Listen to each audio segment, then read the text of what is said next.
Okay, I think we might have some comments from council. Mr. Reardon? Yes, thank you, Mr. Mayor. I regret I was not present for the work session on Monday, but I did submit a memorandum to the city manager dated 14th of October, which I would ask be entered into the record of tonight's meeting. I'll summarize very briefly. As you know, the preliminary plat approval was discussed and considered by Planning and Zoning Commission at their September 16th meeting, which I attended. That body recommended approval 4-2, with Commissioners Garland and McCloskey casting negative votes. At this meeting, Commissioners Garland and McCloskey expressed strong concerns regarding the planned location of the access drives to the subdivision. Staff members of the Community Development Department explained that the access drive location to the property currently exists approximately 350 feet from the intersection of Buffalo Soldier Trail and Avenue to Cochise, and was previously defined by the current median cut that allows for unrestricted access to the property and executive drive for access to Gas City and the SCIC building, as you explained. Staff further advised that the City Development Code states that the access drive should be located at a minimum of 500 feet from arterial roads, and you've explained the issue on that very well, Mr. Brush. The issue of traffic safety concerns me. That's a lot of activity in a small space. That will be further problematic with the co-location of Cochise Motorsports in that same area there on the corner. I would like to say I did attend the meeting. I appreciated the work done by your staff, but the two commissioners, Commissioner Garland and McCluskey, gave a very compelling and well-stated argument, and I agree with them. I would recommend that the item be returned to Planning and Zoning to enable further collaboration with your staff and Mr. Reilly to come up with a better solution. I will therefore cast a no vote tonight on this item. Thank you, Mr. Mayor. Thank you, Mr. Reardon. Mr. Mueller? Yeah, thank you, Mr. Mayor. I also want to address this. I do think the two Planning and Zoning commissioners had some valid issues, and they were discussed thoroughly. I think we got to remember two things. First is this is a preliminary plat, it's not the final plat. As was stated by staff, there's still working on a few issues. I see no reason to hold it up because of that. The other thing is this has been there for some time, and it's an infill project. Unfortunately, infill projects are not always optimum because you don't have a clean slate to start with, and we have to do with best with what we got in this, and I think that's exactly what staff is doing. I too have, as I drive through that intersection on a regular basis, I do have concern about traffic and the amount of the volume as well as the safety. I know the city manager has talked about doing some tree trimming and those kind of things to make sure that we have visibility all the way around and doing those things that are important to make sure that people can operate motor vehicles safely. But I would recommend to the council that we continue this through the preliminary plat process and not delay it. Mr. Mayor, I just had a question. When you were describing the access point out of Avenida Cochise, is there a left turn there, or do cars only have to go right? Mayor Strain, Councilmember Husking, it is an open cut in the median at this location, so you would have full turning movements both left and right out of each side of the street, which obviously is desirable from the subdivision for folks that are heading north on Buffalo Soldier, for instance, going to work in the morning.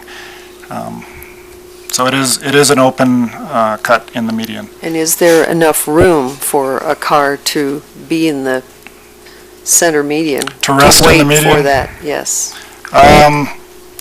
That I am not sure of. I would doubt if there is. Typically in those types of areas, it's not intended to be a suicide lane type situation where you can get into that center lane and rest. It's intended to be a cross-traffic movement that is continuous. Given the amount of traffic that comes through there, especially at certain times of the day going to Fort Huachuca, how do you think they'll be able to do that? Councilmember Husking, it's as was just pointed out, it's making the best of not the best situation. I didn't mention that Buffalo Soldier is not really an option for access, although outwardly it might appear so. It is a principal arterial intended to move traffic at high volume at high speed, and isn't really another alternative. In looking at the available options that we have on a plat like this, we find that this is really the best and most logical way to access the site, both for ingress and egress. It's not the greatest, but it is the best that we feel we can do in this situation. So given a situation like this, which could potentially be dangerous, there would be no indication that you would not do this project then? To address that question, I would probably turn to the city attorney, but a developer is entitled to access to the property in all cases, and we just have to make it as safe as we possibly can. As was also pointed out, it is at the preliminary stage. We're still in discussions as to whether the right turn decel lane might help with at least part of this problem. But we have to provide some type of access to the site. Certainly, the amount of traffic that would have been generated had it remained in its general commercial zoning would be considerably higher than what is contemplated for this development with the 68 lots. The number could be far higher, which was one of the key points, I believe, in the rezoning portion of the project that came up. Ms. Doctor?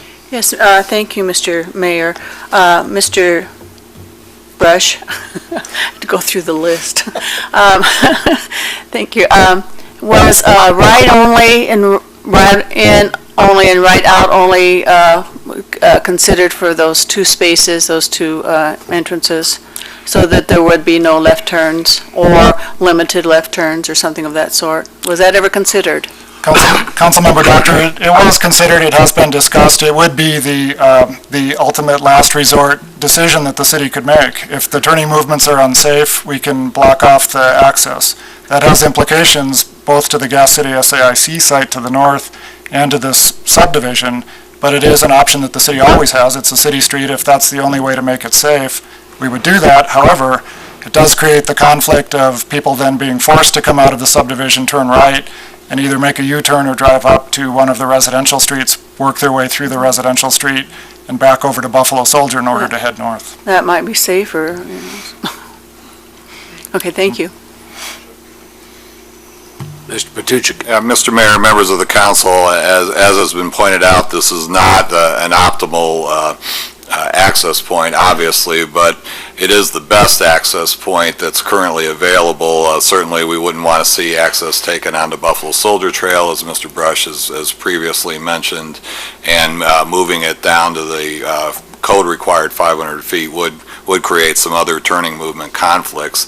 It does, however, have the advantage of serving both the commercial enterprise that's envisioned there as well as the subdivision, and also lines up with the existing Gas City curb cut.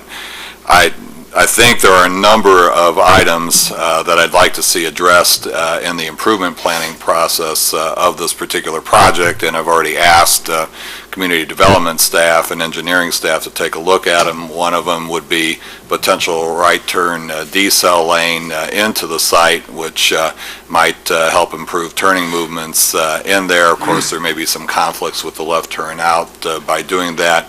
Another would be to change the landscaping in the area and make sure that there aren't any overhanging landscaping, which may require a different type of median setup as well to improve sight distances in the area, or even changing the medians themselves, as well as potentially looking at the timing of the left turn signal off of Buffalo Soldier Trail as well. So I think there are a number of planning and engineering techniques that may be employed in this particular case to help improve traffic safety in that area. I asked Mr. Coxworth for some traffic accident data over the last year. There have been 5 accidents at that particular intersection, none serious though.